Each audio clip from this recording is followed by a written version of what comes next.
नैहर से तोहरे ला जोगा के लइल बानी, एक बार तनी हमर चिखल जवानी।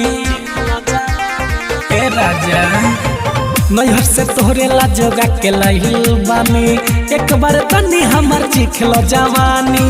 दादा ना गिफ्ट डोरी खिंचला के तो यावो ये राजा उद घाटो न कलो, तो यावो ये राजा उद घाटो न कलो। ढोड़ी से एक बितनी चला के आवो ये राजा उद घाटो न कलो, ढोड़ी से एक बितनी चला के।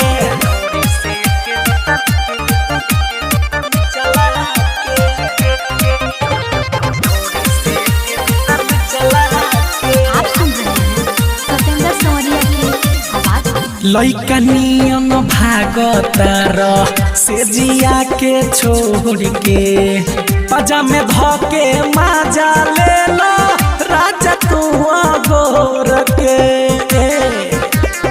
आमना लइका नियन भागतर से जिया के छोड़ के, पजा में धके माजा ले लो राजा तू गोर के।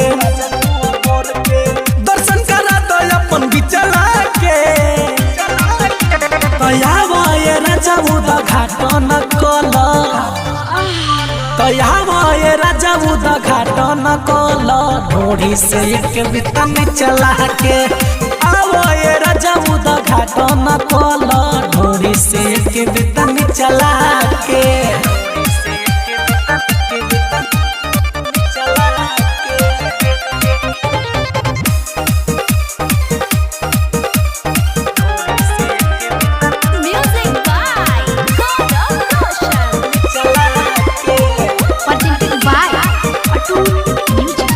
सुनो सतेंद्र समरिया तनी फेर न हथवा ऊपर, तू बजा लो चोलिया के दुनु होई मुफर। आवो ना बजा लो। सुनो न सतेंद्र हाथ फेर तनी ऊपर, तू बजा लो हमरा चोलिया के बुफर।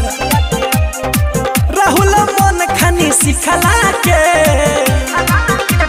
यावो ये राजा उद घाटो न कलो, तो यावो ये राजा उद घाटो न कलो। ढोड़ी से एक बितनी चला के आवो ये राजा उद घाटो न कलो, ढोड़ी से एक बितनी चला के। नैहर से तोहरे ला जोगा के लइल बानी, एक बार तनी हमर चिखल जवानी। दादा ना गिफ्ट डोरी खिंचला के उद घाटो न कलो, तो यावो ये राजा उद घाटो न कलो। ढोड़ी से एक बितनी चला के आवो ये राजा उद घाटो न कलो, ढोड़ी से एक बितनी चला के। अटूट music recording studio Birgunj Nepal.